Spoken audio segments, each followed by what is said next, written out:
Hey, good evening, everyone. Welcome and thank you for joining us on a Friday night, which obviously shows you that, the state of my personal life in that I don't have much to do on a Friday night. And I should be out clubbing or, something, but here I am talking to you guys. So thank you for joining me. And I have a special guest. I have Thunderous One with me. Thunderous, welcome. Hi everybody, and hi to you, Lloyd. And yeah, you're right. We should be out clubbing and pubbing and doing those things, but we're not. We're here discussing Islam again. So it's the second best thing. That is true. So yeah, thank you to the audience. I see lots of guys. Zahar just joined us. Dardir Druha, welcome. We have Dragon, we have Casey, we've got New Zealand, we've got Rickenbacker von Braun. Lots of guys. So thank you. Today I'm going to be discussing with Thunderous. We're going to be talking about the Injeel. Now, please understand. While these slides are, shall we say, technically ready, I really want to get your feedback. I want to do, in one sense, a dry run with this information. I've been very busy for months on a project I haven't really announced. I've been doing intense research, and I believe next year that I will be able to show convincing, compelling evidence that demonstrates the root source of Islam, as well as the root sources of the Quran. Right. So I want to do work that is definitive in terms of the origin and the sources of all of the tales, the myths, the narratives within the Quran, as well as the, shall we say, the history of the creation of Islam, going back through time to the earliest sources that parallel things that we see in Islam today. So I think I can do that. I'm approaching it from a Gnostic, from what I would call a pseudo-Jewish Christian perspective, as well as paganism. And then, of course, I'm also doing some work on the pre-Islamic pagan era of Arabia, which is going to also add significant additional light on the development of Islam to actually give a coherent, logical, structured, historically based, and this is all historical work, historically based understanding of Islam, so we can see it as this hodgepodge, this concoction, this mixture of so many things that came before it. Right, so this is relevant to that, but we're going to discuss this. What is this Injeel in the Quran, and why did Muhammad fail to preserve the Injeel? They could have just put a copy aside under Muhammad's bed, just like they saved the Quran for 20 years, and Bob would have been our uncle. Don't you think, Thunderous? Well, that's an argument I've used with Muslims since since I left Islam in the 80s as to why did Muhammad not keep a copy of the Bible. When you think about their allegation of corruption, their copy of Islam's copy of the Quran, the Bible, would have been a testimony that the Bible had been corrupted in some way or another. So the same applies to the Injil. Why do they not keep a copy? Absolutely. Exactly. That would have solved a lot of problems. So now they make numerous assumptions, they make lots of assertions. However, they fail to provide any written evidence. So guys, let me dive into this, and we'll take this. So I'd like to get your feedback in the comments during the chat as well. So, and the same counts for the audience as well. It'll be great to get your feedback. This is something that we need to unpack in more detail from a historical point of view. All right. So the original source, it's not the only source, but it is the framework that I used originally, is this paper, What is the Gospel Mentioned in the Quran, by Dr. Martin Whittingham. It's actually a very good paper. I don't agree with all the conclusions, and I believe I have more knowledge on some areas than he does. But he's the director at the Center for Muslim Christian Studies at Oxford, and he's got some good talks and he's put out some good papers. So that's the source that I'm utilizing now. So we're going to be asking lots of questions, hopefully changing the perspective, right? Bringing a new perspective on this. So is the Injeel, we have to ask, is this Injeel the four Christian Gospels as we know them? So the idea that the Injeel refers to the Christian Gospels goes unquestioned. And I think we need to question this. And in light of the work that I'm doing now, I think this is a very important question. So let's ask a few questions to kick us off. Does the Injeel refer to the Christian New Testament texts? In which language? Hebrew, Aramaic, Greek? This may well be relevant too. does this Injil refer only to the New Testament? And does it refer to the Gnostic or the heretical pseudo-gospels that were part and parcel of history then too in that region? So your thoughts, Thunderous? First of all, my thought would be: does Islam has words in the Quran, but they don't know what the words mean? I think probably one of the popular ones is that you refer to Jesus as the Messiah, but if you challenge a Muslim as to what the word Messiah means, they won't be able to answer, or they refuse to answer because of the implications of what the Hebrew meaning of the word is and its implications. And I think the same thing goes with Injeel. They likely don't know what it means. We, as those who follow the biblical narrative, and even those who don't follow the biblical narrative that study it, people like Bert Ehrman, would explain what the word gospel means. But Muslims don't. And I think the meaning of the word is kind of paramount as well, because of the implications as to what gospel means and what is the gospel. Right. Agreed. Now, in terms of them rejecting certain ideas, this actually is a practice that goes back to the 8th and 9th and 10th centuries already. So this is something that is fairly common. I'm just going to keep... Okay, I'm going to leave us up on the top right here, but it might obscure certain of the... I realize I need to fix up my slides to work with the resized cameras that I've put up there. Okay. Now, we all know that Islam's final authority is the Sharia, right? This is Islam's final authority. And now, my statement here is that academics misunderstand Islam. Now, we commonly state that Islam is 5%. Well, they say that there's no separation between church and state, or mosque and state in Islam. Islam is a complete political system. Islam is a complete legal system. So let's separate them. Let's separate mosque and state and pretend there is no separation, and let us ignore the legal system, let us ignore the political system, let us ignore the military system of Islam, and let's pretend that it's only a religion which comprises much less than 5%, I would say, of the actual literature and the understanding of what Islam is, and we'll pretend the Quran is Islam. The Quran is just the Quran. It's not Islam. It's an entire civilization. It's written an entire series of law books. It has a legal system. We never look at the legal system. Well, I do. Islam's major authority is the ijma, right? The scholarly consensus. And the ijma, this consensus, created the sharia and the fiqh, the application of the Islamic sacred law. And the ijma is, in practice, the most important of the sources of Islamic legal knowledge, right? And this is the unanimous agreement of all of the Muslim scholars, right? So this, and it is also the unanimous doctrine and opinion of the recognized religious authorities. So we need to refer as well to the highest source within Islam and not just focus on the Quran itself. The Quran itself doesn't contain sufficient to fully describe Islam. A lot of it has been, the exegesis is in the Sharia. Just want to lay that groundwork before we go on. Any comment from you, Thunderous? Yeah, I wanted the first point there. Academics misunderstand Islam. Me personally, I would say that misunderstanding is quite deliberate because of the implications of understanding it and then releasing the information of what you understand public is basically a death sentence. So I think academics in some areas may possibly likely misunderstand Islam because they look at it not...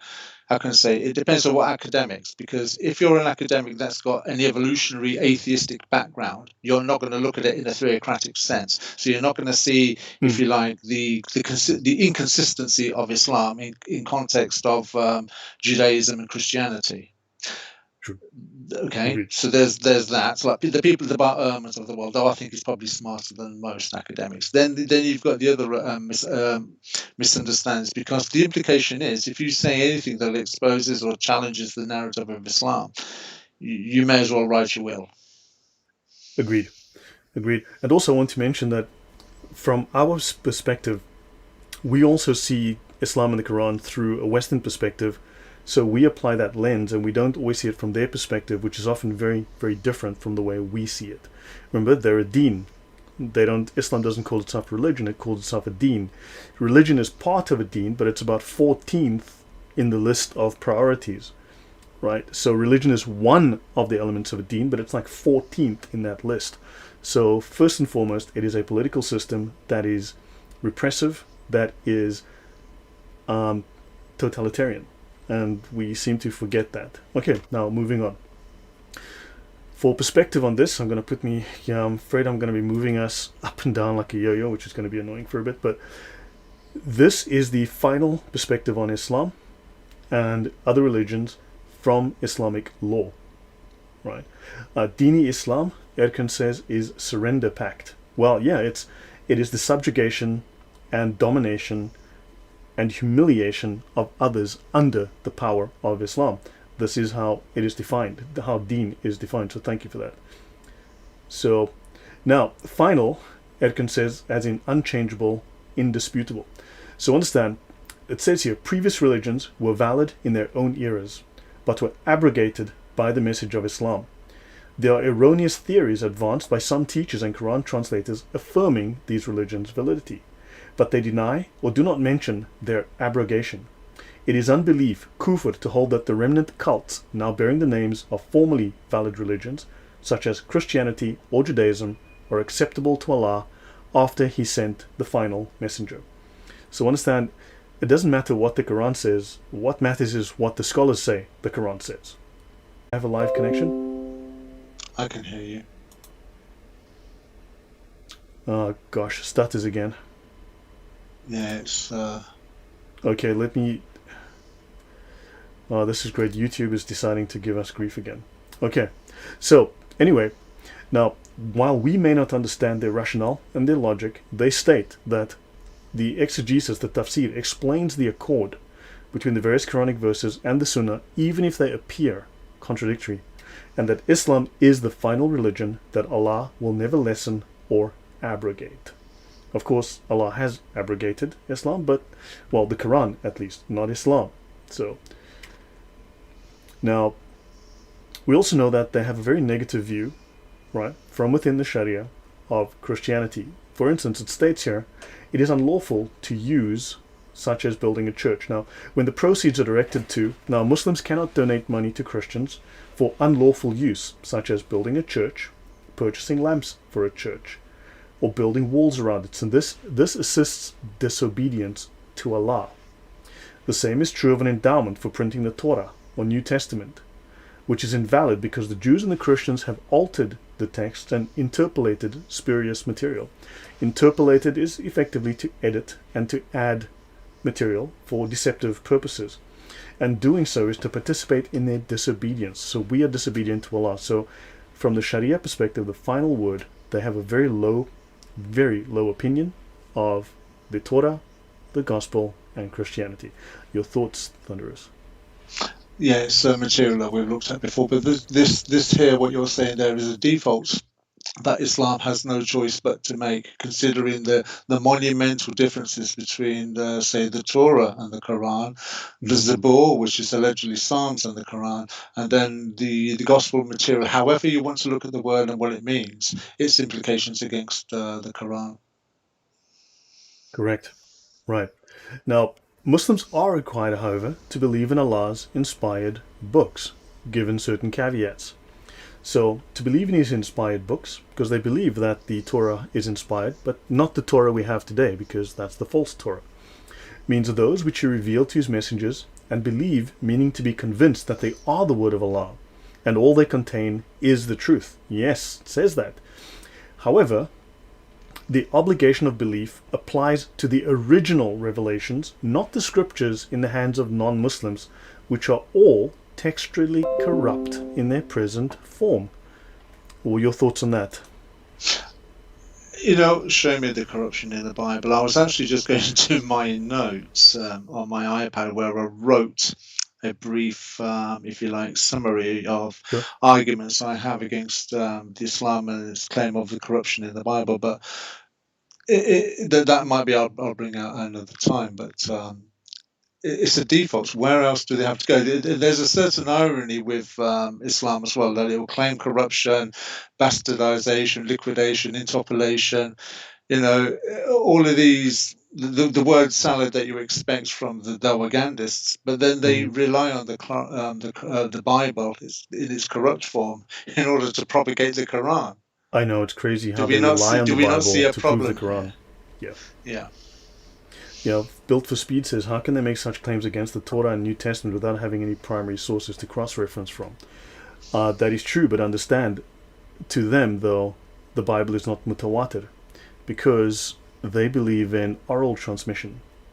Understand? They don't believe in written transmission because they don't have that. So they had to obviously undermine that and state that that is not a valid form of demonstrating authenticity. Can I just add something on that? Sure. When you consider the argument of corruption of the Bible and corruption of the biblical text, you really have to ask the question, why would the Jews assist the Christians, or even why would the Christians seek the assistance of the Jews for the corruption, when you consider that the nation of Israel, to the greater majority, rejected Jesus as being the Messiah? So the understanding that the Christians have of Jesus being the Messiah is out of sync with what the Jews expected the Messiah to be and who he was to be. Correct. And when he was supposed to come along. So why would the Jews assist the Christians in the corruption of the Bible? And why would the Christians seek assistance from the Jews for the corruption of the Bible, particularly when you consider that the texts in the Hebrew scriptures all should point to Jesus as being Right. the chosen Messiah and such. So the argument doesn't make any sense that the Jews and the Christians will conspire and edit a new set of texts and distribute it to the whole known world. And there isn't a shred of evidence in history of this ever happening. Yeah. I want us to bear in mind that Allah sent 123,999 prophets before Muhammad. So this would not be the only book to be corrupted. There would have to be other examples of other holy books that have been corrupted. Well, 123,999 books were corrupted, with the exception of the Qur'an. Right. Now, the Gospel equals the Injeel equals the Evangel. So forgive me, I'm going to have to move my camera around a bit to not obscure things. That might be annoying, but I will redo this. I'll probably delete this afterwards. As I said, think of this as a dry run. Now, the Gospel equals the Injeel equals the Evangel. Right, also known as the Evangelion, the Euangelion. We'll discuss that now. The term Injeel appears 12 times in the Qur'an, predominantly in verses ascribed to the Medinian period. Right, so not in the first initial Meccan period, and most occurring in surahs 3 and 5. Now, according to the Encyclopaedia of Islam, I'm just going to move us back to the top. Injeel, Greek, Gospel. In the Qur'an, Injeel is used to refer to the revelation transmitted by Jesus, as well as the scripture possessed and read by the Christian contemporaries of Mohammed, i.e. the 4 Gospels, and in current usage extended to mean the whole of the New Testament. Right, now there are questions we can ask there. There are certain assumptions there that may be questionable. Now, is it a revelation transmitted by the Christian Jesus, is my question, or the Islamic Isa? Right, is this the actual gospel that we know today, or is this something different? Any comment before I move on? Because I don't want to No dwell comment. Yeah. No, carry on. Okay. Now, other words in the Quran. Now, so for instance, there are numerous words that are borrowed in the Quran. Now, Muslims like to claim that the Quran does not borrow words. However, it certainly does, and scholars, well-known Islamic scholars, certainly do make that claim. So, other words in the Quran. So, for instance, you have here kafir, as in kufar, kafiras. There are 491 occurrences. Believers, muminun. Okay, this I stole from Odom, just so by the way, and I might have added 1 or 2 things, but so muminun, amin root. There are 202 occurrences of the amana verb. Okay, SRK is in mushrikun, associated, 165 occurrences. The kitab, people of the book, there are 78 occurrences of people of the book. Submitters, muslimun, SLM root, 39 occurrences. And then they speak of the Judeans, the Yahud, Hud, and the people of Hud. There are 9 occurrences of Yahud. And of this root, the Hud root, 13 occurrences to denote Jews, and 2 for the people of Hud, also Jews, sons of Israel, 11 occurrences. The Nazarenes, we don't know if those Nazarenes are actually Jews or if they are Gnostic Jews, let's call them Messianic Jews, but these Messianic Jews may not have necessarily been early Christians. They may have been Gnostic Jews, right, who've adopted, shall we say, certain pseudo-Christian beliefs. And in history, there are numerous of these groups, and this will be relevant in the future. There are 15 occurrences. They speak of the people of Pharaoh, 13 occurrences.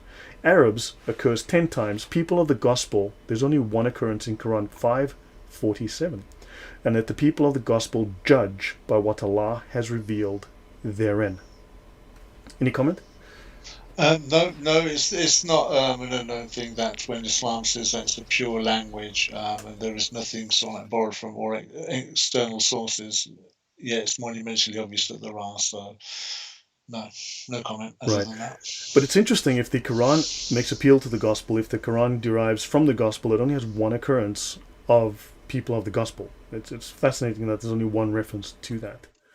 Right. Now, so interestingly, there is no mention of etymologically correct Arab Christians, which should be the Masihi.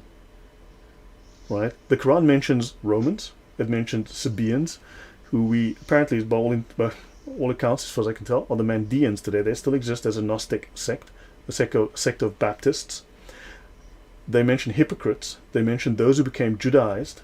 They mention the people of Noah, the people of the Ad, the people of the Tammuz, the people of Abraham, the people of the Madian, the people of the overthrown cities, the people of the cave and of Arakim, the people of the ark, the people of Yathrib, typo there, need to fix, the people of Uqud, the people of the elephant, the people of the book, the Al-Kitab. There are 32 occurrences of the Al-Kitab. There are 46 occurrences in which the word Kitab is used to define a community, a group of people according to the use of the Kitab. And there are 260 occurrences of the word Kitab. Not sure exactly why I left this in here, but as I said, I need to do a dry run just to get your guys' feedback. It may or may not be relevant. Any thought there before I go on? Please go on. I'm fine. Right, so what gospel exactly? So the Quran makes positive statements about the Injeel. So while it does say positive things, we must ask, what text or content was being endorsed at that time? At the time that, quote-unquote, Mohammed spoke those words, what book was being endorsed? What teaching was being endorsed? Don't forget, just to step ahead, the full version of the Arabic gospel was only written, I think, in the 9th century, completed in Egypt, right? And interestingly, the Arab gospel contains the name Yeshua. It doesn't contain the word Isa, right? It doesn't contain the name Isa. And prior to that, the gospels were being transmitted orally, and there were only fragments of the Jewish gospels and even the Torah in existence in Arabia at the time. So, did they actually have an actual book? Right. When you ask the question, why do Quran makes positive statements about the crew we must ask? I think one has to bear in mind that the Muhammad was on an appeal mission, so he would have to appeal to his audience. So by citing the Injeel, whatever the context of the Injeel is or the meaning of the word is, he was clearly trying to endorse himself to a Christian audience. Right. Okay, now let's have a look. So what content was being endorsed? Okay, so let's look at Quran 9:111 as an example of a very serious dilemma, and I'll bring this up more than once, right? The question was, who are the people of the elephant? And I think this is a vague reference to to Hannibal, right? To Hannibal and the elephants. So, okay, now Quran 9:111 says, indeed, Allah has purchased. Remember this. Allah makes commercial transactions. You make a sale. You sell something to Allah. Typically, you would sell your soul. Yes, thank you for that. Very good. So yeah, you sell your soul. It is a commercial transaction. Allah buys something from you, and He gives you stuff in return. For instance, we have the concept within Western culture that you sell your soul to Satan, and Satan gives you treasures and pleasures, right? So unfortunately, Allah offers exactly the same deal, a contract. So they fight in the cause of Allah, so they kill and are killed. It is a true promise binding upon him in the Torah and the Gospel and the Quran. Now, Thunderous, pop quiz. Which verse in the New Testament contains the agreement where you sell your soul to Jesus and you promise to kill and to be killed for him, and you will get wealth and women in return? None. Doesn't exist, right? No, doesn't exist. Not in the slightest. Not even the one that Muslims would like to use when it says, I've come to put not peace but a sword. You couldn't even twist that, though they like to twist. You couldn't even twist that to mean that. Correct. I mean, they would like to twist a single verse and turn it into doctrine, but the fact is you can't find any such doctrine. You'd have to take one verse and stretch it out of all recognition, whereas we can go into Islam and we can find hundreds and hundreds of hadith, we can find dozens and dozens of verses, and we can find within the Sharia page after page after page of law, and we can go to the tafsir and go page after page of instructions to fight and kill. So this is clearly doctrine in Islam, but it's got no valid reference within even the Old Testament doctrine, and especially not in the New Testament. And Right. can I just add before I forget, because it's just come to my mind now while you were just speaking like that, that when you look at what the word gospel means, and the message that it has, and the responsibility of the Christian, good news, but it's also good news about what? That's also an important context, which is under an obligation for a Christian to follow. And yet, you look how Islam twists it, and their message is totally opposite, in opposition 100% to what the message of the gospel is. And so there's an irony there that they're using a word that they don't understand, that they don't know the meaning of it, that we do, but whatever they think the word means, their message is 100% opposite to the narrative that we hold to. Theirs is warfare, where ours is peace and reconciliation. Correct. Dragon says, I say, as J. Smith says, just compare the book and the man, and we have the perfect book and the perfect man for our Son of Man. By the way, just on that point, I have received an email from someone. His first name is Doctor. His last name is not Nike. And he's asked me to present a few things on his channel, right? I believe he's not going to allow me to be on camera because he did say in the email, I have a face for radio. I agreed to that. I fully understand. But maybe next year will be rather interesting. I'll be doing some hint. It's a channel that presents historical issues about the origins of Islam. So I don't want to jinx it because, man, I've had interesting discussions with, let's just say, other apologists, and they failed to follow through. So, well, let's see. Okay, moving on. Now, I want to bring up this discussion, this small discussion here. This is about a man called Saif Umar, a scholar, Islamic scholar called Saif Umar, and the deception of King Paul. You might know King Paul. You know him as the Saul of Tarsus. You know him as Saint Paul. But King Paul, okay? King Paul's deception. So, I want to bring this story up to show you how Muslims have twisted and written entire narratives to try to explain away this issue that the instructions on jihad do not exist in the gospel.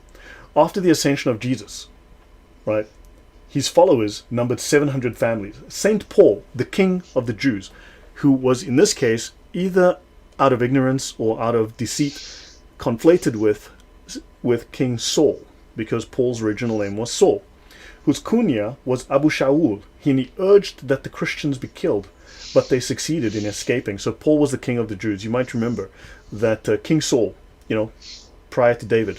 So yeah, Paul warned the Jews that the followers of Jesus would gain their enemies' favor and then come back to wage battle against them. They accepted his suggestion of using a trick. So Paul was the king of the Jews, and he went to the rabbis and he said, you know what? I'm going to do a trick. I'm going to give up my position as king, and he's going to wear the Christians' clothes, whatever that means, and he's going to go to the Christians' army to deceive them. Now, tell me, how large was the Christian army in the first century? Thunderous? There was no army in the first century of Christians. They what? Are you saying these Islamic scholars were scholaring? I'm afraid to say that they're being deceitful, dishonest, and waging a propaganda that has no basis at all. Okay, but that's the only choice they have, because anything, unless you're in agreement with the Bible, you can only ever lie against it. All right, thanks. Yeah, I actually need to fix the slide next time. So actually, let me do that right now. Oh my gosh, did I just?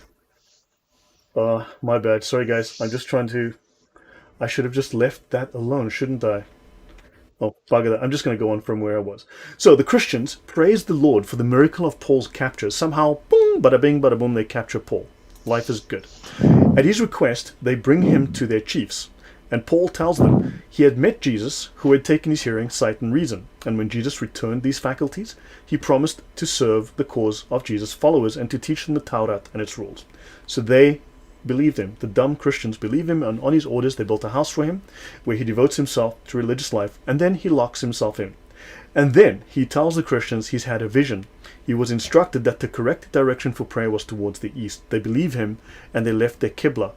I will tell you that in the 2nd century there are two, but there's certainly I have found the original root source for this, where there was a group of, shall we say, heretics, where this is directly taken from, and Islam is quoting this directly from two heretical sources that I found.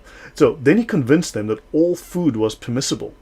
And then Paul has a third vision. He convinces the Christians it is their duty to abolish jihad.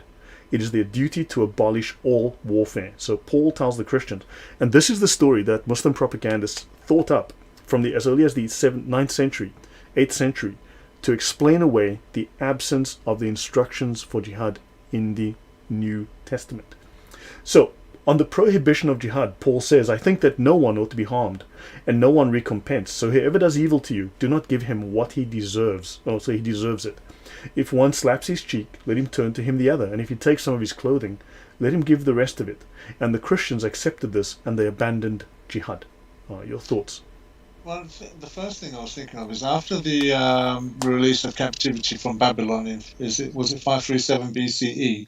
The nation of Israel, or those that wanted to, went back to Jerusalem, rebuilt the walls and rebuilt the temple. I don't recall any warfare from that period of time up until the 1st century. So what jihad were the nation of Israel involved in from the release of captivity from Babylon up until the arrival of Jesus? So why would there be a need for an army or a jihad then? Exactly. This is a reference to Quran 9:11, which claims there was jihad, so they're claiming that Paul edited the Bible. But you have to have an enemy. I know. And the Christians had no army. There was no standing army. They were not warlike. So the only natural enemy is it was, and they weren't an enemy. They were just all like in subjugation, and that would have been the Romans. Yeah, and the Romans were the big bully in the room, right? Yeah.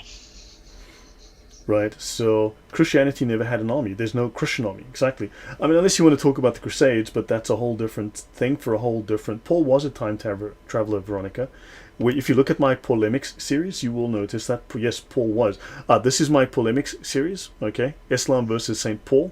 It's... Seriously, when you go through the actual root sources of the arguments against St. Paul that the Islamic scholars make and that the Dawah Gandists make today, you'll notice that their top scholars are clowns. And that's being polite. These people are clowns. Because they will say, Paul corrupted the Bible. Great. When you go back to the root source, the actual historical documents that these arguments derive from the very earliest Islamic scholars, and you go across all the scholars, you realize, for instance, one of the arguments that they make is that the Torah was corrupted 500 years after Moses died. Now, Moses died roughly 1900 years, Moses died 2400 BC, if I remember correctly. So Moses dies approximately 2400 BC. So 500 years after Moses is 1900 BC, 1900 before the birth of Christ. Fantastic. So they claim that a certain rabbi, Ibrahim ben Ezra, they claim that this rabbi rewrote the Torah because the Torah was lost. Jews escaped Jerusalem and they took the Torah with them and it was lost, and this rabbi rewrote the Torah. Rabbi Ibrahim ben Ezra, if I recall the name, he lived in the 11th century. So he lived 900 years after Moses died. So he lived 3,500 years after Moses died. My bad. So how did a guy in the year 1900 BC rewrite the Torah when he lived 3,000 years later? Understand, that makes no sense. These people are complete clowns, as I said. Ibn Ezra is Nathaniel. The other thing is as well is that it shows a remarkable ignorance that Islam has on the nation of Israel from the time of Moses to the 1st century. They were voracious readers and writers. Yeah. In fact, when you go through the Hebrew scriptures, How many times does the God of the Bible say you must read this law in an undertone? Read it when you're laying down, when you wake up, as when you're walking on the road, to your children. You must inculcate this. So this would show that the nation of Israel, as a people, were an educated people. They could read or write. There wasn't one copy, as it were. Many people would have had their own copies of the law. I think it was the Masoretes that were the copyists of the law as well. So to suggest that there was only one book shows a remarkable ignorance. And the fact that we've got so many parchments, fragments, and scrolls that are in existence today as evidences is that yet again a remarkable ignorance on the part of Islam. Yeah, no, these anachronisms. I mean, for instance, they speak about certain Christian sects which were from the 6th and 7th century, and they redact them into the 1st century, and they say that Paul started this sect in the 1st century. Like that's not possible. There was no communication across time at that time, right? So yeah, there's just one after the other. It's just crazy. Okay, now Muslim Arabs recognized in the Old Testament cultural material that fits the Middle Eastern culture. I mean, this is true, right? However, Muslims believe, and they assert, that the Injeel must have commanded that these Middle Eastern cultural themes such as circumcision, dietary laws like prohibition of pork, and so forth. So they claim that because this is Middle Eastern, it must have been on that theme, right? And oddly enough, circumcision and the dietary laws like the prohibition of pork, these are actually the very same things that Muslims and nowadays accuse Paul of altering or corrupting. These are the very same things. And Muslims also fail to realize that God does not command these Arab cultural themes upon all of humanity in his covenants. Circumcision was given only to the house of Abraham, and the dietary laws were given to Israel alone. Your thoughts, Thunderous? These are religious things, not relationship things. The nation of Israel were in a covenant to have a relationship with their God. If you look at, say, something like Proverbs chapter 2, verses 1 to 5, it's talking to the individual as to dig for it as for hidden treasure, to find the understanding of who God is. It wasn't some kind of religion followed by rote. So when you're looking at circumcision and the prohibition of eating pork, which is their favorite go-to, it's all visual things. It's full of religiosity and superstition and such. It's not about having a relationship with God, which is what the nation of Israel were encouraged to do. And you can see that through the book of Proverbs, for instance. How many times does Yahweh or Jehovah turn around and say, my son, my son, my son? He wants a relationship with his children. It's not about a book of do's and don'ts. That is very interesting. That is true in Islam and the Sharia. These are just regulations, rules. Follow this, do this, and you're all good. Also, by the way, I want to make note again in the series that I'm discussing, which I will do next year. It's very detailed, but I genuinely believe that I can, with some level of confidence, state that I have found the root source of Islam and the root sources of the Quran. I will be able to demonstrate very clear connections to a sect that begins in the early 2nd century. Right, and then traces its way through history, influences other sects, but there's a clear line between them. And circumcision, dietary laws, these things are things that they push, and in fact, these groups accuse Paul of corruption of the law, and Islam just inherited that. Yes? Just yet again, if you was to ask people, for instance, particular Muslims, right, just on those 2 points there, why is pork not allowed? And they'll just say it's a dirty creature. That's the only argument they'll ever have. But then you'll ask, well, who created the animal? The animal must have come from somewhere. If it's so bad, then why did your Allah create it? And so the other point with circumcision, you see, we know why circumcision was given as a prescription to Abraham. Okay, it was as a sign as to who God's covenant people were. Yet when you look at say Islam, you ask the question, why is circumcision given? Why was that commanded? After all, Allah designed the foreskin on the tip of the penis. So why is he asking you to remove it? What is the point there? And yet it's another example of Islam where when you challenge them on certain things, because it's religion and not a relationship, they don't get it. And these are 2 examples of where commands are given, but they don't know how to respond. Those are very fair points. Aquarian Riddle says the Qur'an is full of Aramaic words whose meaning was lost in translation. And what is very interesting, there's an original, as I just mentioned, I have an early 2nd century source that I will be showing direct parallels with Islam, which is a direct historical, these ideas transferred themselves with traceable links through history to Islam, and the original sources that Islam has taken these ideas from were in Aramaic. So, right, now, so Paul, acting in accordance with the covenant of Noah, right? This is the covenant of Noah, where people lose their minds and say the covenant of Noah is where the Jews are going to take over the world, eat your babies, and drink their blood. Commanded Christians to keep the covenant of Noah. Now, understand there were many, many major covenants, minor covenants, lesser covenants throughout the Bible. The covenant of Noah contains 5, you could argue 6 of the 10 commandments are within the covenant of Noah. Those are 7 commandments. They're a precursor to the 10 commandments. And what is interesting is that when I ask people who tell me that that the covenant of Noah is the way that the Jews are going to take over the world and eat everybody's, eat everybody's kids, you'll say, fine, so 5 or 6 of the 10 commandments are literally word for word in the covenant of Noah. Does that make the 10 commandments like 60% evil? And I never get a good answer, and they say, well, it's about governments. Well, then we need to look at Romans. But so anyway, moving on from that, that's not relevant to today. So looking at the covenant of Noah, he commanded Christians to keep the covenant of Noah in the manner that the Council of Jerusalem in the book of Acts came to understand it, right? Plus the belief in Jesus Christ as the Messiah. Is it relevant for me to just briefly show the covenant of Noah, do you think, Thunderous? I'll go along with it because it'd be interesting to me. Okay, yeah, so let me just do this right now. I'm just bringing up my notes. Give me 1 second, guys, because, yeah.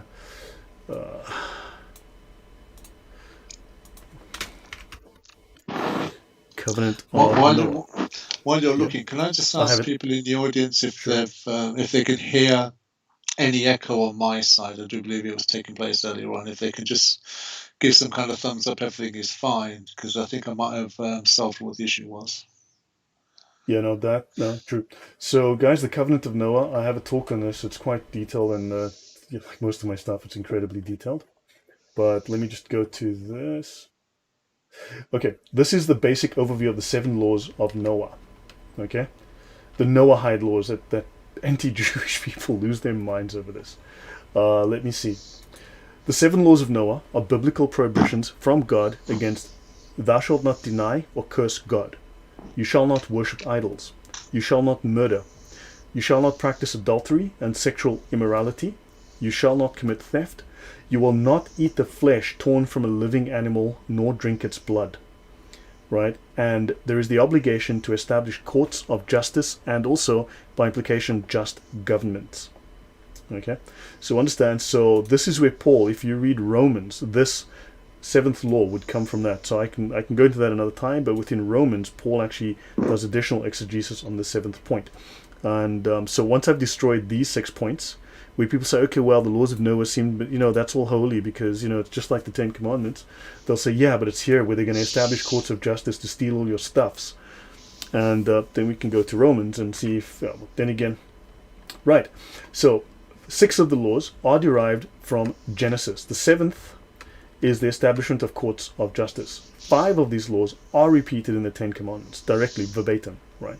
9 of the 10 Commandments are repeated and renewed in the New Testament, right? And the covenant of Noah from Genesis 9, 8 to 17 applies to all of humanity and to all other living creatures. So in this covenant, God promises never again to destroy all life on earth by flood. Now remember, Noah was a righteous man. So what was it that made him righteous? This is prior to the establishment of the 10 Commandments, right? Okay, is that sufficient? Okay. Hopefully that clarified. Now, Muslims, in their arrogance, assert and believe that circumcision, dietary laws, and the Arab way of life must be universal. Now, what is interesting is that you go back to the 2nd, 3rd, 4th, and 5th century sects, they made the very same claims against Christianity. And, in fact, they made the very same claims against St. Paul. Okay? And, of course, universal laws in Islam is known as the Fard al-Ain. Now, today, Muslims dogmatically refuse to see that the Old Testament and the New Testament, in accordance with it, do not agree with them. Right. Your thoughts? No, I'm going to comment on that. Veronica, this Noahide thing, in my point of view, is an invention of Chabad and other conservative rabbinical groups who try to come up with a salvation message for the whole world. That would be false. Sadly, that would be very, very false. And we all have an opinion. I think that pineapples are an enemy fruit, for instance. I think pineapples need to be exiled, preferably into volcanoes, because, I mean, seriously, it's like, have you ever tried, imagine trying to eat a pineapple, that could be very harmful, especially like with those nasty serrated edges, leaves and things like that. The only way to approach a pineapple is with a knife. Pineapples are dangerous. Okay? I mean, why did God choose a dove as the symbol of peace? Doves have claws and vicious beaks, and they poop all over everything. So I think the dove was the wrong. You know what would be a nice symbol of peace is a pillow. Pillows are gentle. Pillows are soft. Pillows are warm and comfortable, and you can snuggle with them. So yeah, that's what I think. That's what I think. We all have opinions. Some of them are less informed than other opinions. Moving on. Right, Muslims should be aware that Paul stays true to the covenant of Noah, but this forces them to argue the preservation of biblical scripture, which is a weak argument at best. So they cannot prove that the biblical scripture is corrupted. Any thoughts on that? Shall I move on?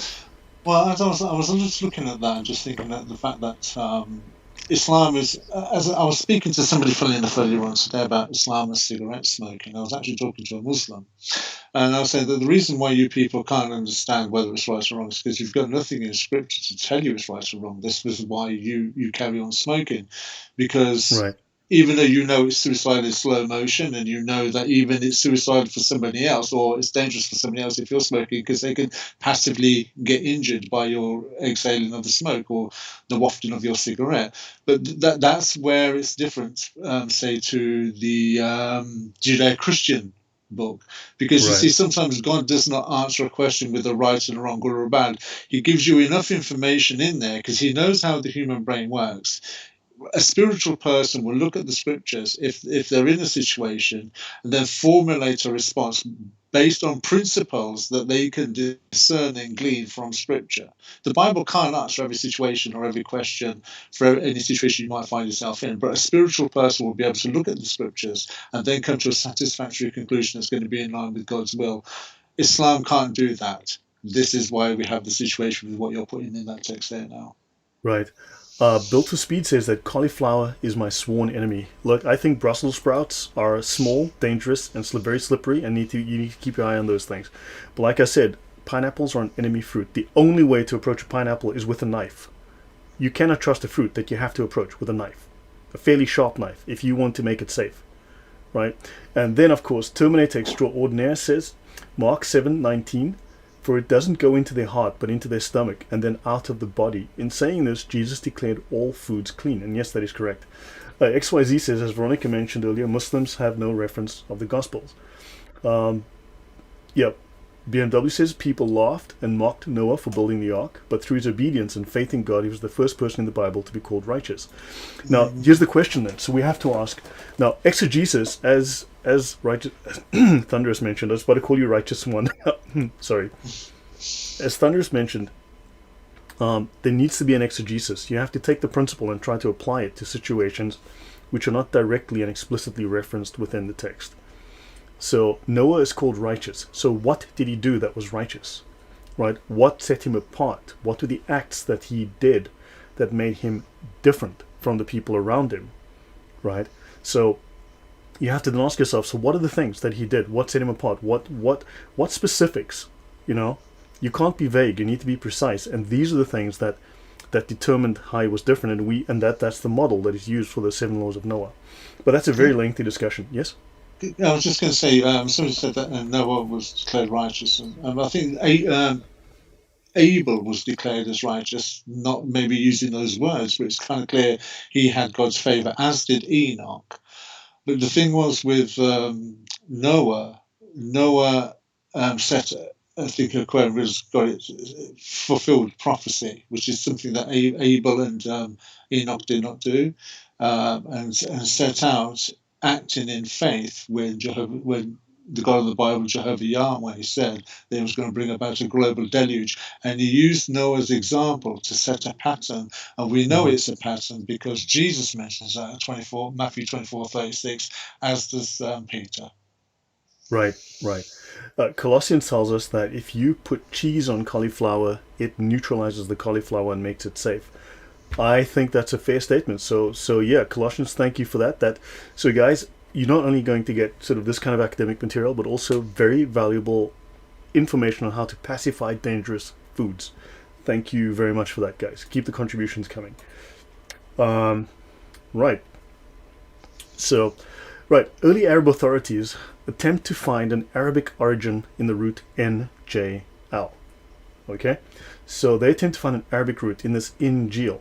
Al-Qurtubi, who died in 1273, well 672 according to our calendar, sorry, suggests that Najil means root, water, or breadth. Hence the Injil is a broad source of light and guidance. I don't know how the guy gets a broad source of light and guidance from root and water. That doesn't follow. That's a non sequitur. And other possibilities. Of course, he doesn't shut the door because he knows that makes no sense. Your thoughts there? I think that this is a typical example of where learned people that came along later on in Islam and tried to clean the mess that was left behind. This is just a demonstration of spin. Yeah, and other possibilities, exactly. So that's Qurtubi, fantastic, great, amazing skill as an academic, that guy.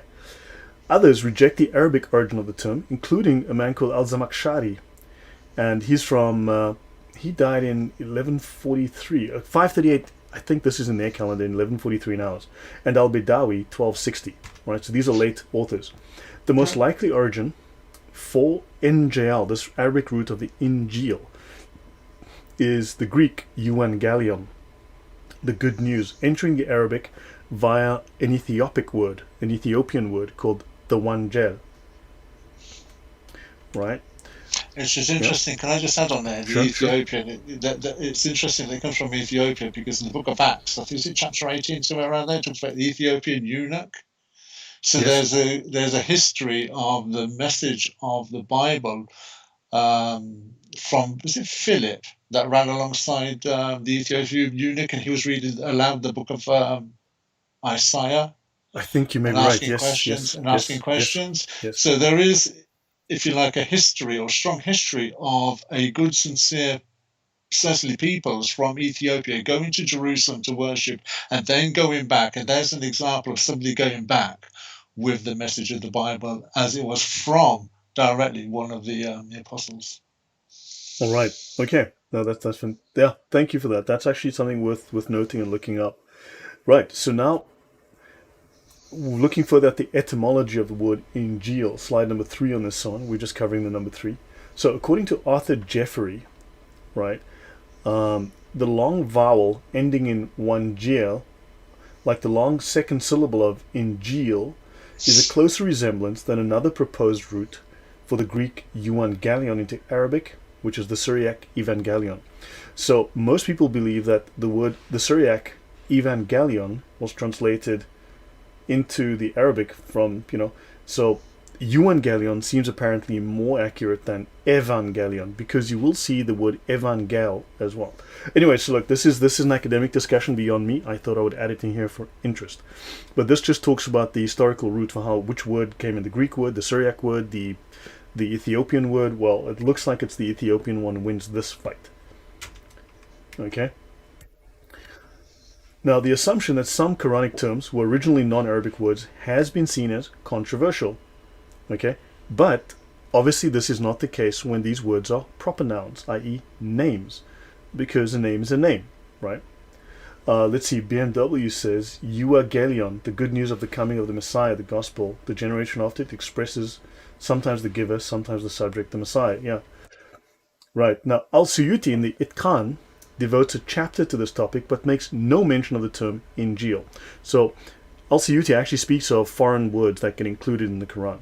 Right? So early Islamic scholars do talk about it. Muslims deny it today because they want to claim it's completely clean of any earlier historic sources. I wonder why they would say that. Thunderous, your thoughts? Well, I'm just thinking to myself, this is where it becomes what the Apostle Paul, not in this conversation that we're having this evening, but certainly with Muslims, about an argument of words and what words mean, and getting lost in that. I think deliberately with Muslims, this has to be the case, because I think when you start looking at Qurtubi and people that came centuries later that were more academic and literate, they could probably go to something like the gospel as it was then and realize we've got a problem here, because what we thought was the gospel totally contradicts, from Matthew, Mm-hmm. Mark, Luke, and John, everything that's in the Quran and what we thought. So then it had to become some kind of narrative had to be set up as to what words mean, so as to give wiggle room, so Mm. to speak, as to what the gospel really is in Right. their parlance. Yeah. Sister of Aaron, daughter of Imran, actually just brought up something very relevant. We know, for instance, that words were taken from modern English into the Quran. For instance, if you take the term take beer, this is a very common, very popular term within Islam, take beer. Right? So obviously they've not only stolen ancient Greek words, they've actually stolen modern terms. So look, I mean, they're very sharp, very good catch. I like that. She caught this, well done. So yeah, they need to start explaining why they claim that people should take beer. This also goes against the Quran. I'll leave it at that, you guys, but good catch there. Thank you for that. Right, moving on.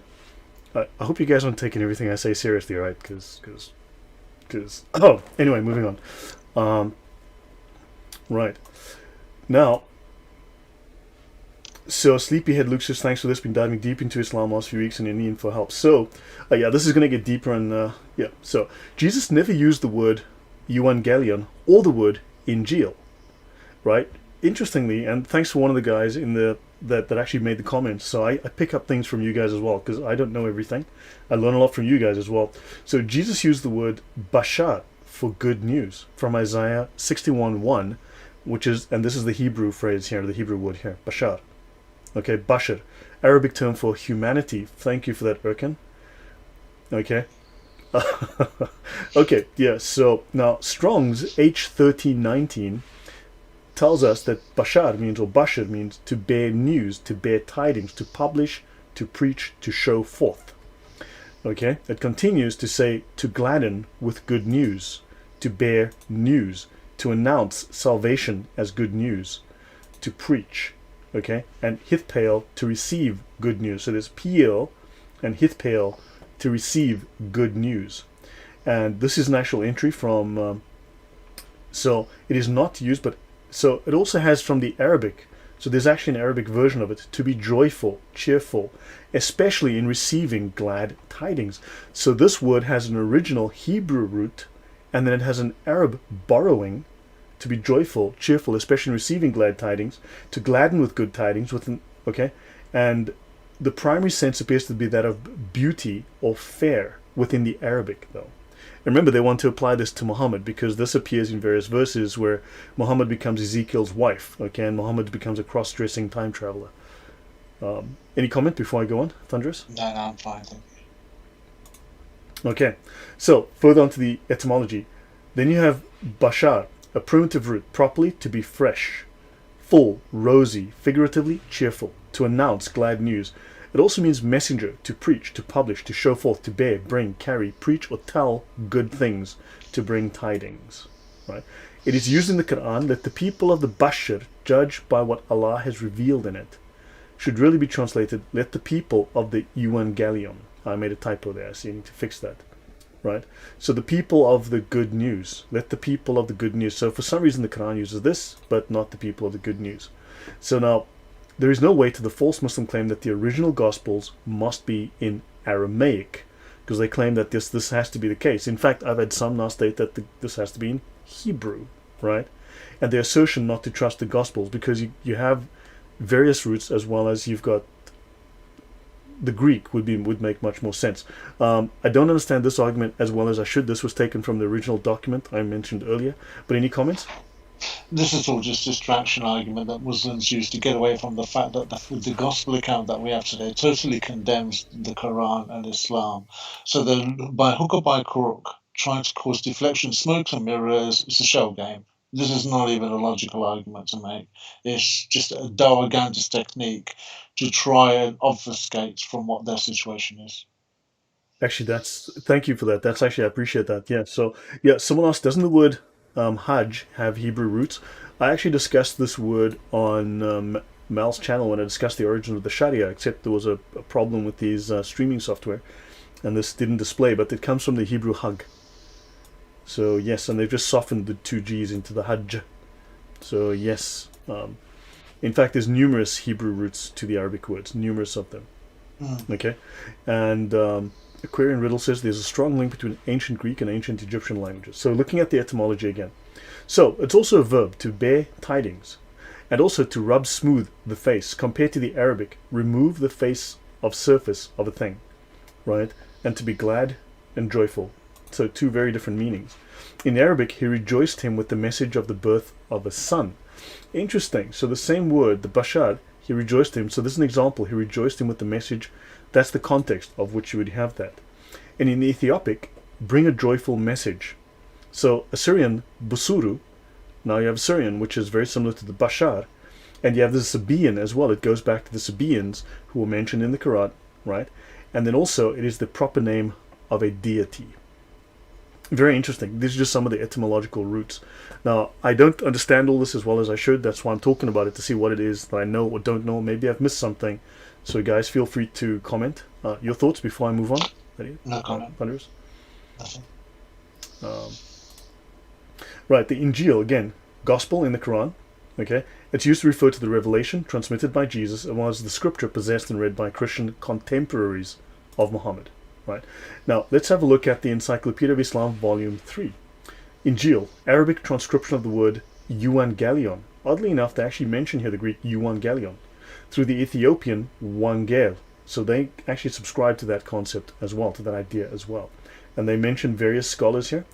This is very interesting, and I will come to this next year when I start doing the sources of Islam and the sources of the Qur'an.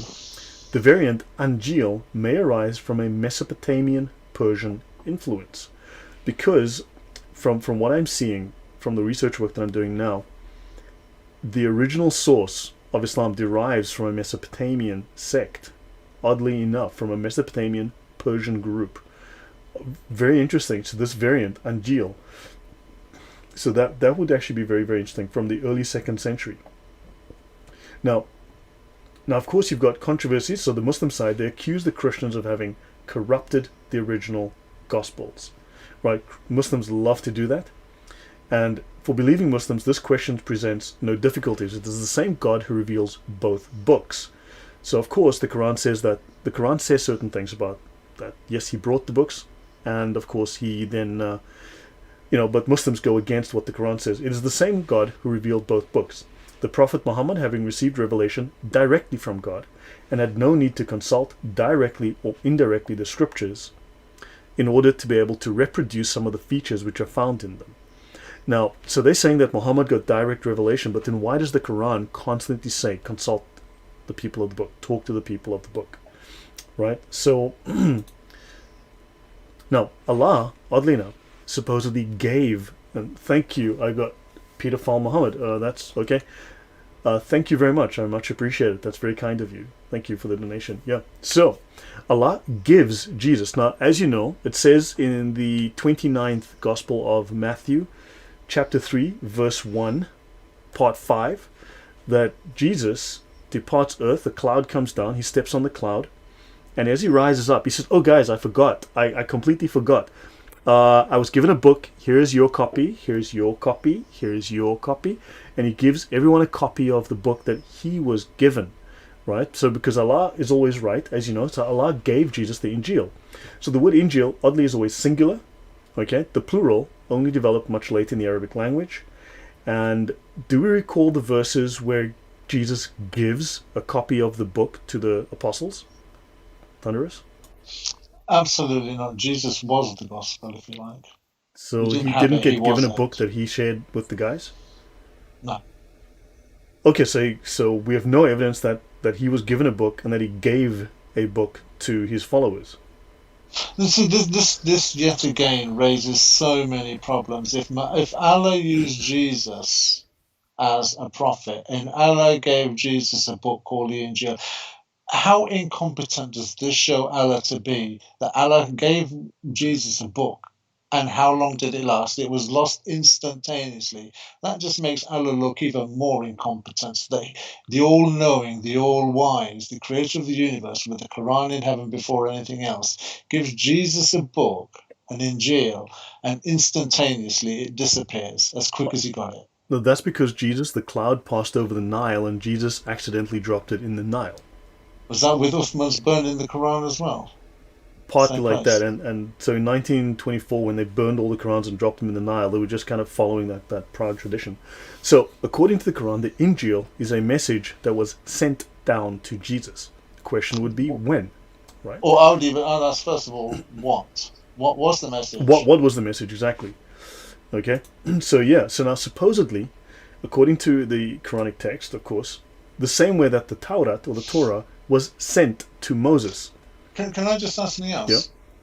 Yeah. If Allah gave Jesus a message that he was supposed to give Jesus' followers, okay, and it was lost, why did Allah not send another message? Why not keep repeating it until finally the message became the message rather than it got lost? I have no good answers for you there. I don't know, but the Quran makes the claim that Jesus was given a book. Yes, and Right. it was lost. So why not give Jesus another book? Correct, and this book disappeared, but this book also existed at the time of Muhammad, because Muhammad saw the book. Muhammad had people read the book to him. Muhammad knew people who had the book, but the book is lost. The book, Muhammad never had a copy. Muhammad never kept a copy. Just so now, also they also claim that the Taurat was sent to Moses. We know that the Taurat was written by scribes, right? Was written by prophets. Was written by Moses and other people. So you've got, so this is completely ahistorical. It's completely a historic argument, but they claim that the Quran was also sent to Muhammad, and all of this happened without human involvement. That's the odd part. All of this was sent down without human involvement. And we know this, again, to be completely ahistorical, to be completely untrue. Queer and Real says Muhammad also swore on the book, which is very interesting. So, yeah. And also, was there a complete book? Because clearly, we know historically there was no complete book at the time. There was nothing of the sort. There might have been fragments, but certainly nothing complete. Right. So the Quran states that Allah gave Jesus the gospel, the Atenahu. So the Quran states that Allah gave Jesus the gospel. So he gave him, here's your copy of the book. Right? Obviously to bring it into alignment with the idea that Muhammad was given a copy of the book. Now think about it. There's the mother of the book, right? Which has existed for all time in paradise, correct? Yeah, this is, I think I know where you're going to go with this. Yeah, well, the question is, so why didn't Allah give Jesus that book? If it existed for all time, why did he give him a different book? Because that wasn't the book I was. Sorry, that wasn't the direction I was going to go. Where were you going to go? See, that's a good point, though. That's a very good point you're raising there. Right. But my point would have been, or the one I was thinking of, was this for me kind of sets. I'm just thinking about it. This sets up Muhammad in the eyes of Muslims as more credible as a prophet, because all the other books, including the one sent to Jesus, was all lost, disappeared, bastardized, and liquidated.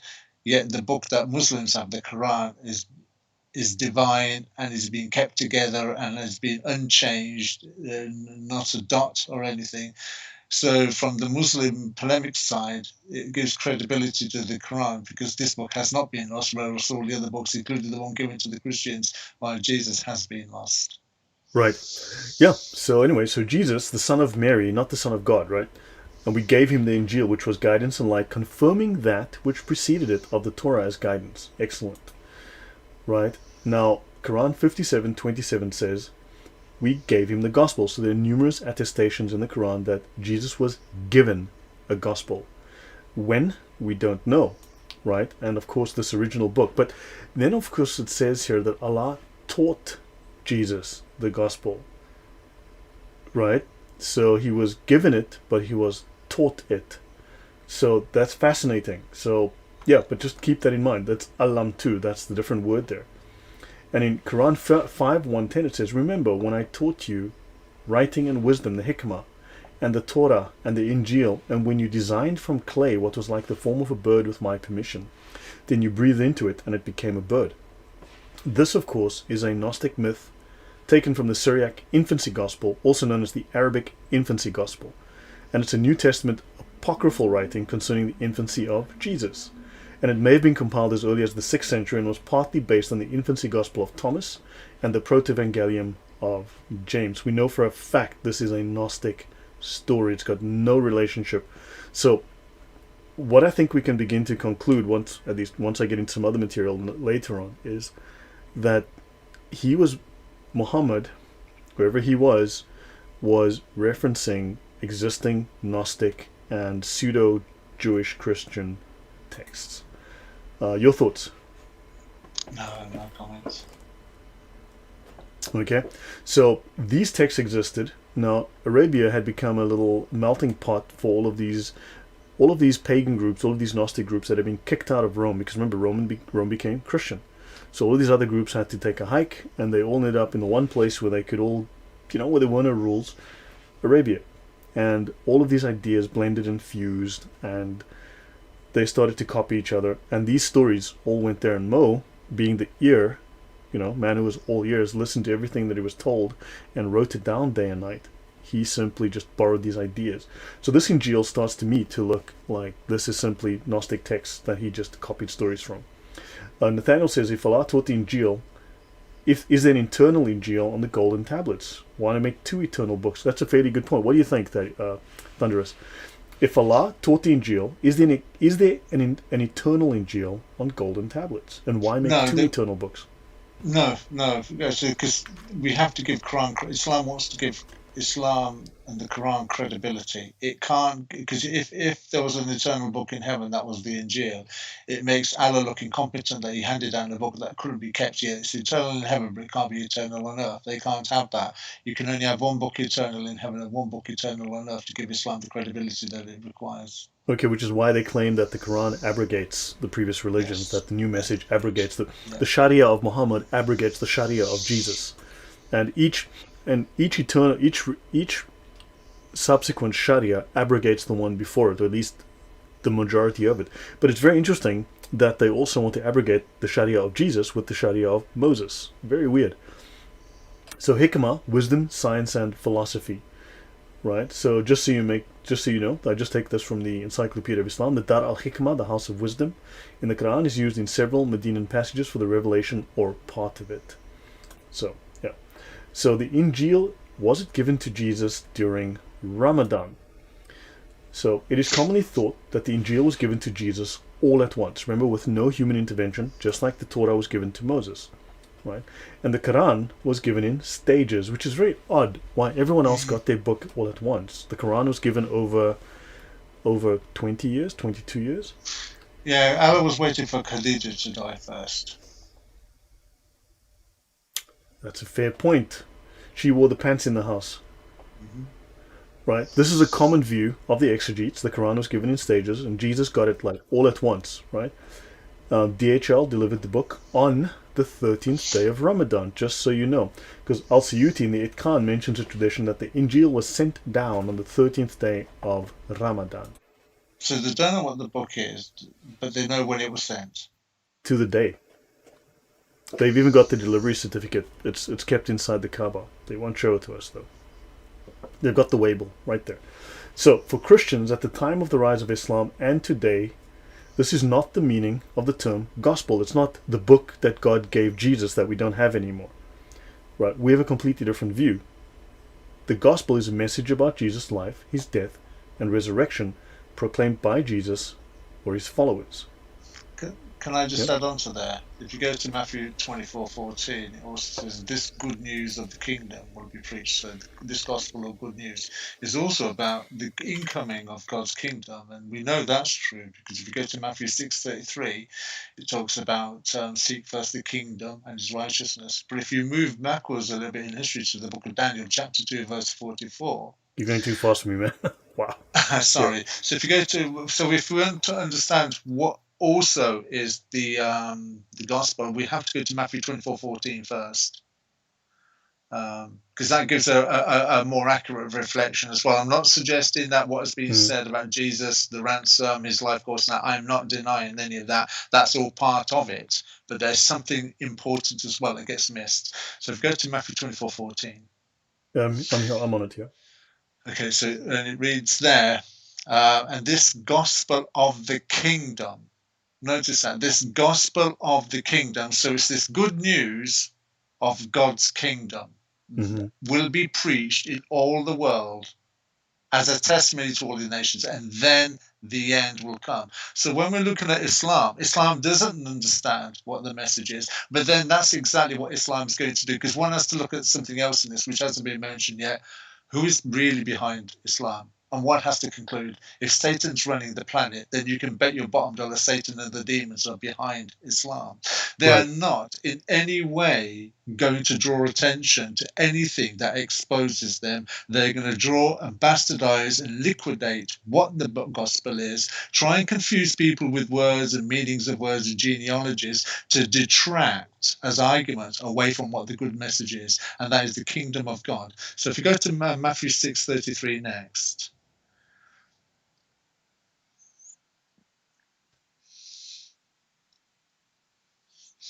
Matthew 6. Matthew 6:33.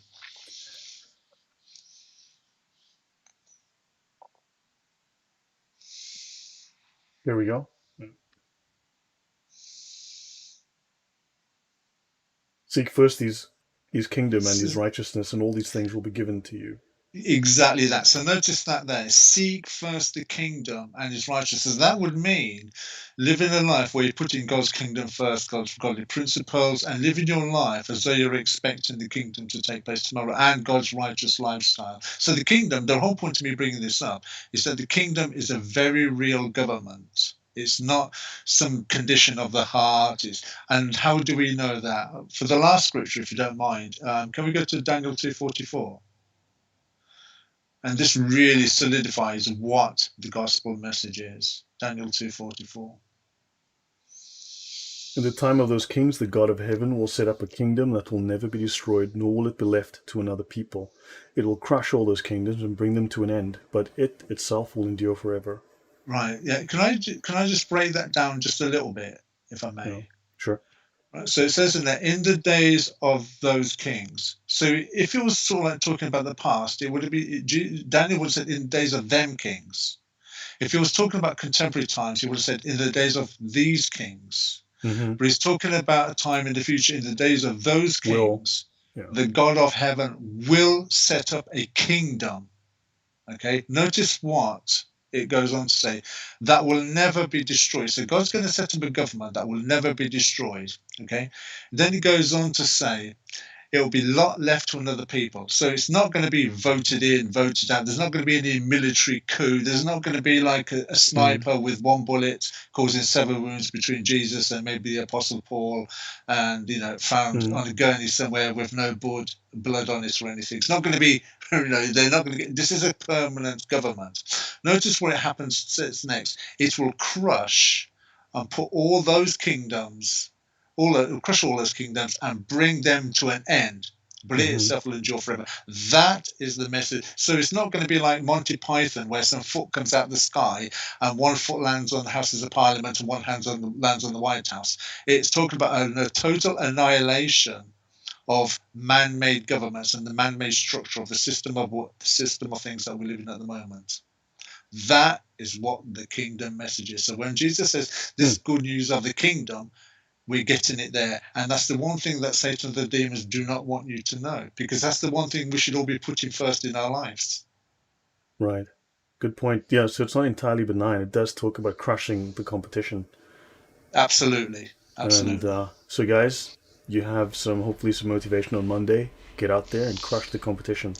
And for additional motivation, I'd like to tell you that I think you should give 100% every week. Okay? And I hope you are giving 100% every week.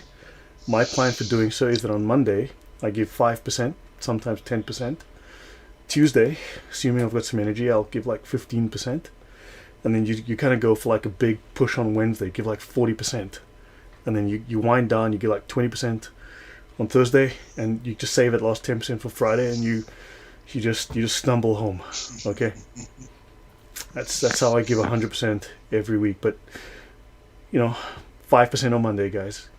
Get in that 5%, the week's good. Right, moving on. So this is the Islamic History and Comedy Hour.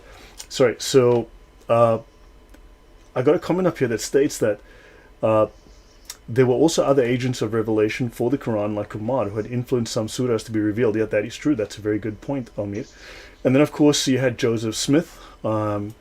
Joseph Smith, of course, also had golden tablets on which there were little secrets revealed. That was a little higher. Oh, there we go. Golden tablets with sacred writings too. So yes, anyone can play that game. All right. Now, moving on. So let me just check how many slides I still have left. He also Yeah. didn't he also have convenient scriptures that were only sort of like only he could understand, and he got the benefit from as well. Isn't there similarities in that line? Say that again. Oh, that only he could see or something? Tell me again. That only he could read, that only he could sort of like explain or understand or discern Correct. and transmute. And he also had sort of like convenient scriptures that sort of like benefited him in his lifestyle. Okay. Yeah. Yeah. Now, there are a couple of Islamic scholars. There's certain conflicting views. So we'll call it to an end shortly because we're roughly halfway through this. But this is introducing the subject. So there's Badawi or Badawi, as I was told. I met a fantastic Jordanian guy when I was working out the Middle East. His name was Badawi, and Abd al-Halim write in the Brill Arabic English Dictionary of the Quranic usage. The Christian tradition is synonymous with the good news taught about Jesus, while the Islamic concept emphasizes a divinely revealed text. These are two vastly different views, and I think there's no way to reconcile these views. The one says Jesus brought a message of good news, right? The kingdom, the divine kingdom, whereas Islam says Jesus had a book. He took out from the divine library and he lost it, and he probably had to go up to heaven to go and pay library fines. So those are two completely different concepts of what this is, and Islam insists that its view is the right view, and it refuses to listen to Christianity in context. It dismisses it completely out of hand. So the term gospel can denote one of four books that Christians regard as divinely inspired and authoritative. Right? These are known as gospels in the New Testament. This understanding of the gospel as a book is closely related to the first meaning of the gospel as message about Jesus. So the New Testament Gospels are regarded by Christians as an account of the good news about Jesus. The Gospel of John is the good news according to John, an account of the message. So that's our understanding. Right? Now, what are the implications of there being two different concepts of gospel between Muslims and Christians? So here's the divide. The divide is they've got a separate view of what is the gospel versus ours. Your thoughts, Thunderous? Oh, I was just thinking straight away with Islam, if they're going to suggest that the gospel of the Injeel is something that Jesus received directly from Allah but then was lost, I hope they stop quoting John 14:16.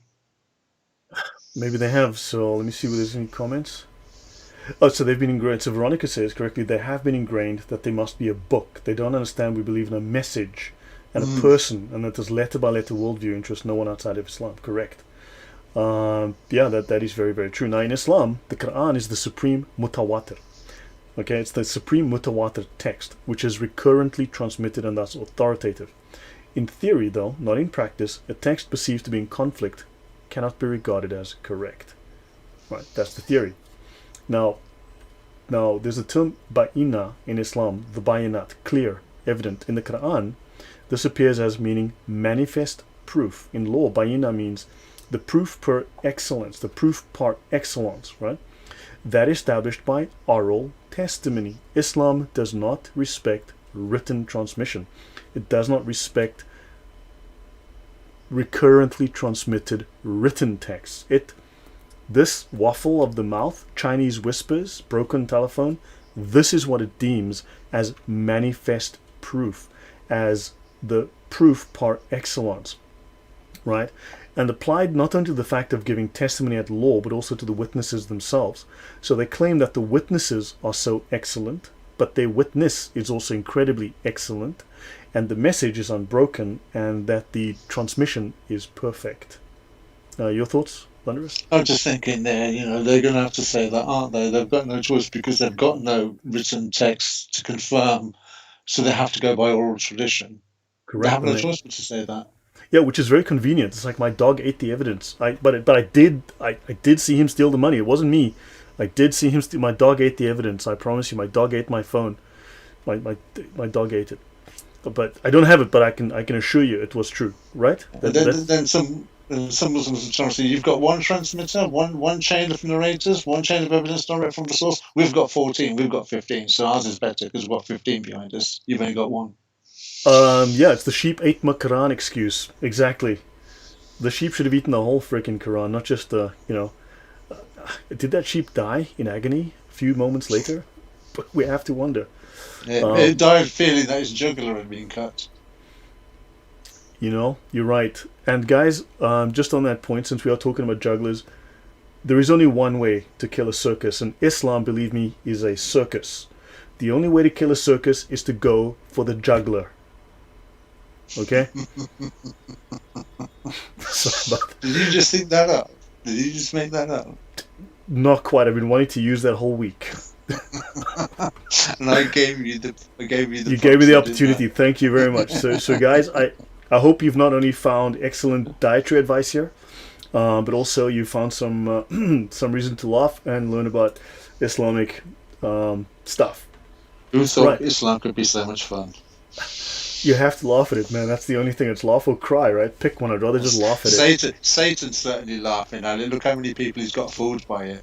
Yeah, that he did. That's incredible. Right, yeah. So pineapples, jugglers. Yeah, today I'll be a whole week, guys. I will be here all week. So mutawatir means uninterrupted. So let me just move my camera down again. So mutawatir means uninterrupted. Okay? In the science of tradition, now understand Islamic sciences, first and foremost, their priority is religious sciences, religious knowledge, most of which is denied to the lower level Muslims. Understand, to lay Muslims, it's purely the domain of the scholars. They have the I can't remember the name right now, the the practical sciences. Okay, those are a secondary level of science. The main science is what Muhammad brought, and we know Muhammad was a clown, right? So we know that Muhammad wasn't the smartest man to ever live, but of course Islam does claim he was the smartest man to ever live. Right, so, anyway, uninterrupted. A report with so many transmitters that there could be no collusion, all being known to be reliable and not being under any compulsion to lie. Right? How they can confirm this from a 7th century Bedouin tribe that lived in the desert that had no written records is beyond me, but okay, fine. Now you've got different kinds of mutawatir. You've got mutawatir bil-lafz, a tradition in which the texts appended to the various chains are identical in wording. Okay, so you've got the text, the matan, okay, M-A-T-N, the matan, and you've got the isnad, the chain of transmission, and the matan, the content, right? So a tradition in which the texts are identical. Then you've got mutawatir bil mana, a tradition in which the texts are identical in meaning. Okay, so the gist, the context, the derived meaning is the same, but not the actual wording. Right? So just wanted to bring that up. And then you've got tawatur. Okay, if we go look at tawatur, and we just move us back up here. Tawatur, lafzi, the verbatim mutawatir transmission of a text, distinguished from tawatur man'awi, transmission according to the gist or one salient feature of a given text. So tawatur lafzi is the verbatim mutawatir transmission. So tawatur lafzi means that the text, the content is identical, and the mutawatir is the transmission is reliable, right? Which is distinguished from tawatur man'awi, transmission according to the gist or one salient feature of a text. So they say, well, we've got that one feature, therefore we can say that generally it is the same text, the meaning is the same. Now, within the Sharia, we learn, I'm going to move the camera again, we've arrived at all the rulings of the sacred law through evidence that is either unquestionably established, transmission. Understand? So according to Islam, oral transmission is unquestionable, right? And then of course they have probabilistically established transmission. They work the percentages. In other words, they make it all up. Then you have the surahs of the Quran, all of its verses, those hadiths which have reached us by so many channels of transmission that belief in them is obligatory, mutawatir. So what is mutawatir is obligatory. Now, of course, if you ask the scholars, how many of these hadiths are mutawatir? Can you confirm? The debate ranges between there are 9 hadith of the millions of hadith that exist, right? Of the absolute hundreds of thousands, if not millions that exist, right? 9 are mutawatir, some say 5, and in fact those scholars can only agree on quite literally just one hadith. So I don't know what the value of mutawatir is, if quite possibly only one hadith is mutawatir and the rest are all questionable. But anyway, you've got unquestionably established transmission, right? And then it says it is impossible that the various channels could have conspired to fabricate them. This is the Islamic law. But they will quite easily believe the Jews and the Christians conspired, went out to the whole known world, gathered every copy of or parchment or scroll, brought it back to a location, rewrote Genesis to Matthew, Mark, Luke, and John, or wherever, and redistributed the whole human family with a new, revised, corrupted version of the Bible. Right, and this in itself is kind of like problematic. You forget. At the time, Christians had technology that they could utilize, because don't forget, they had an entire DHL fleet of airplanes. Because don't forget, we know that they had a hidden airport and they had the ability to fly these books around, because there was a guy called Pontius the Pilate. For instance, we know he. Oh man, this is getting worse. No, he was responsible for the flight out of Egypt. That's how the Jews got out of Egypt. Pontius the Pilate. So in effect, there was some kind of like Men in Black things going on, where if you look at the light and they press the button, you forget the previous 10 years of your life. So they'll figure that in this instance, they just forgot the scrolls and the parchments and the message that was contained therein. I am going to start. What amazes me with Islam, though, is when it makes the claim is how did the Jews and the Christians know what to corrupt? You see, to know what to corrupt, they must have understood what was in the Quran or something about Muhammad in order to corrupt Genesis to Matthew, Mark, Luke, and John, and corrupt the parts that they knew were going to conflict with Islam. Do you understand what I'm saying? I must. Yeah, sorry, I was laughing at some of the comments in the chat. My apologies. If you could just please say, just repeat that. But so, how did they know which ones to corrupt? Because what I'm saying is, how did they know what parts of the Bible to corrupt and with what message? Because you will have had to have understood what Islam is and who Muhammad was in order to corrupt it in opposite direction. But isn't it convenient that the Christians didn't, and the Jews, working together, didn't corrupt the verses that the Muslims need to prove that Muhammad is a prophet? Well, this goes back to another point that, is why is it then that we find with the things that Islam kind of like argues with, why do we not find those things in the Bible, the red herring arguments? Right. No, I agree. But we don't find those in there. But the arguments that they raise about the corruption of the Bible, for instance, are the very things that you would have to ask questions. Well, how would they know what to corrupt if they knew anything about the Quran? Because at this moment in time, the Quran is in heaven and hasn't been revealed to anybody. If that's the case, then how did they know what to corrupt in the Quran? Well, in the Bible? Don't forget, the scholars do state that the Quran was corrupted after the time of Muhammad. After, which means that there was a full Quran now. So that the Bible was corrupted after Muhammad. This is the statement of the scholars, right? Was corrupted after. Now, if this is after, we can prove texts found today, like the Dead Sea Scrolls, and we compare that with pre-Muhammadan scrolls, and then of course we find that they're identical, right? So yeah, that's a problem. And then someone says, "I just told my worst joke yet." It's given old joke a home week, okay? Don't blame me. I'm just trying to find a home for old jokes. I thought I'd share them with you guys, and maybe you can find a place to let them die in peace. Retire and just fade away. That was another joke, but again, okay. So yeah, what else do we have? So guys, next year you heard it here first, okay? I'm gonna prove how Pontius the Pilate arranged the flight out of Egypt, and I'm gonna show this from. No, I'm not going to do that. But anyway, so yeah, they can't get their story straight on any of this. But yeah, so there's issues here. But I wanted to highlight this. So, and then it also states here, okay, the Muslims talk about these, as for the evidentiary character of these texts, regardless of whether they are unquestionably or probabilistically established, there are of two types, right? Unquestionable, as in like, don't ask any questions. Right? It doesn't mean established evidence. It means don't ask questions. Don't think about it. So understand, unquestionable, how do they mean this? Right? And then two, in none of which is there any room for disagreement, or we will kill you. Nor have any differences concerning them been heard of or reported from the imams of sacred law. So everything in this category is termed unquestionable as evidence. Very, very interesting. So this is how they get away with it. Okay? So Yeah. Sleepyhead Luke says after Muhammad. So basically that's a claim made by Ibn Hazm, for instance. Okay, Ibn Hazm states that the Bible was corrupted after, because he says, look, and I'm going to get into this. This is part of what's coming in this examination that we're doing. As I said, this is my first run through. I'm a little, it's new material, so I need to run through it. Ibn Hazm, major polemics. He's like the source, he's not the original source, but he's the guy that compiled the anti-Christian, anti-biblical polemic, anti-Jesus polemic, anti-Paul polemic, and then he spawned like 3 guys, around that period. Anyway, so he claims the Bible is corrupted after the time of Muhammad. The problem being that, of course, we can now prove that this is not the case, right? So then different scholars come up and say that it was corrupted before, but then understand now there's this conflict between them, and this leaves them into some serious issues. Check that out in my polemics videos, Islam versus St. Paul. So now moving on from this is from the Sharia, okay? And they say here, it can be interpreted in other than its apparent sense. So now they say that text can be made by way of figure of speech or metaphor. So in other words, things can be reinterpreted. So notice, it depends on how it's interpreted, right? In other than its apparent sense, in the context, without this contradicting by what was intended. So fine. So in other words, we can make it up and say we can make it say what we want it to say when we need it to.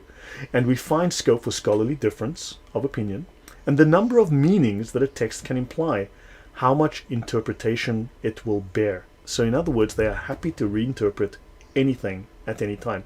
The lawgiver, in this case, is Allah. However, according to the Sharia, the lawgiver, Allah, is synonymous with Muhammad in terms of his authority. So they are the same. They're the same person as far as the Sharia is concerned. Muhammad is Allah and Allah is Muhammad. Your thoughts? I just find this perverse and sickening, to be honest with you, that this could take place within the faith system, where you can have a word that can have any number of meanings depending on the circumstance that you find yourself, or it's not you yourself, but Islam finds itself at any one given time, that you can retrospectively apply whatever meanings that you want. I think it's called rhetorical devices now, where your circumstance can determine what the text means, which means then what does the Quran mean then? If it's not, how many times does Allah say in the Quran, this is a simple book, a book made clear, a book easy to understand? This just clearly proves that if your own scholars are contradicting one another, how can it be clear then? Correct. It just shows they've got there's no boundaries here. These guys can just make it up as they go along. There's something wrong with that. And guys, I'd like to wind down. We're about roughly halfway through this. So let me just take this away. Were you okay to? Should we wind it down here? Thunderous, maybe pick this up next week. So let me finish these 1 or 2 pages on the Sharia, okay, which is the final interpretation of the meaning of the Quran and the Hadith and the Sunnah and all that. So the types of Sunnah, okay, Hadith, include Hadiths that are mutawatir. As I said, scholars debate. There's 9, there's 5, there's 1. Well, okay. And then, of course, they also say which is obligatory to believe in, denial of which is unbelief. Fascinating. So it is kufr to disbelieve in certain qualities of hadiths. Okay, it's unbelief, right? Which puts these, in some cases, above the Quran, because the Quran's been abrogated as well, right? A couple of comments. Le Peño says, read Andrea Weissman, who is Edom, and Yair Davidi, Edom and Germany. I'll have a look into that if I recall. Just drop it in the chat later, so I don't have to search through this for it. In the Injeel, Isa throws the first stone at the woman accused of adultery. Then the naughty Christians come along, change the name to Jesus, and have him save the woman. So yeah, that's very, very weird. Guys, on that point, then of course Martin Luther comes along and says that Jesus slept with that woman. But that's a story for another day, because man, when I dig into Martin Luther, oh my. But that's a story for another day. Right. And let's see. So let's finish this. So these designations do not directly influence the authenticity rating of the hadith. So a rating of a hadith at a lesser level doesn't change its authenticity. Because a singular hadith might be rigorously authenticated, and a well-authenticated hadith, right, Hadiths of both type being obligatory for Muslims to believe in. So a hadith doesn't have to be mutawatir. A hadith doesn't have to be sahih for it to be obligatory for a Muslim to believe in it, because that hadith is considered rock solid, totally authentic, even though it's not totally authentic. Interesting. And someone who denies them but these hadith though, someone who denies them is considered corrupt and not an unbeliever. Now that's fascinating stuff. So yeah, this sounds like a lot of word games and a lot of just semantics. Exactly that. Right. So final slide, guys. I'll stop here. In the Qur'an, Jesus' apostles are the Hawariyun, the apostles. The Qur'an does not comment on whether or not they should be understood as being involved in transmitting the Injil. It says nothing about that, right? Muslims developed a different concept of the gospel because they claim a message was sent down to Jesus all at once. The other is a message about Jesus, which Christians view as divinely inspired but humanly authored. So we know that there was no random message sent to Jesus, because where is it? And the Muslims did not preserve it. So I will pause there. I'll stop here. I think that's enough for today. Okay, I'll do one more slide. So Hawari, apostle. Okay, Hawariyun, 12 persons who at the time of the second Aqaba. Notice though, Jesus had 12 apostles. Guess who else had 12 apostles? I wonder. A guy by the name of Mo might have had 12 apostles. Wonder where he got that idea. And then the final slide. Any comment on that? No comment. It speaks for itself, doesn't it? And now, so I'll pause. This is the last slide I'll do. The canonical New Testament Gospels do not fit the Islamic expectation of what the Injil should be. Clearly, there's massive conflict. So Muslim scholars and apologists have proposed the existence of a pure original Injil, which is partly or sometimes barely preserved in the New Testament Gospels. Right? So for instance, Ibn Taymiyyah, Ibn Kathir, they do claim that portions have been preserved. Right? I'll get into that later when I get into part 2. It goes into much more detail. But the Qur'an fails to provide much detail on the supposed content of the Injil. But another major thread, it insists on scriptural continuity. Quran 9:111, as I mentioned, that the New Testament Gospel speaks of jihad. Christians are meant to do jihad.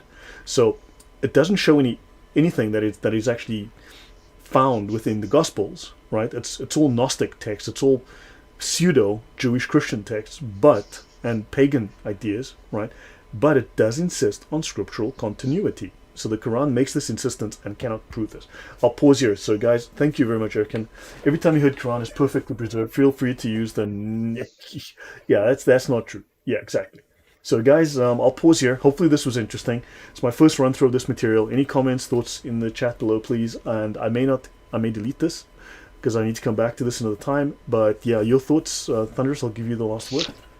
No, I thought it was an excellent discussion this evening. I thoroughly enjoyed being part of it, and what I thought was particularly encouraging, not just the material, but the listening audience as well in their participation. I just wanted to give a big thank you and a big shout to everybody that has something and amusing as well, kind, encouraging and amusing. I thank the audience as well. Well, thank you guys. I do appreciate it. Yes, so this will tie into some work that I'm doing, and I'll be doing a show with Ask Truth Apologetics. I'll be revealing some new material next week. Again, it's a first run through as well. I'm busy cleaning that up, and do look for me. I might be on another channel, like I mentioned. The man whose first name is Doctor and his surname is not Nike. Hopefully soon. I'm waiting to hear back. We shall see. I wish it was Nike. I really wish it was Nike. He's not going to talk to me now, is he? You know? I'm a medical doctor.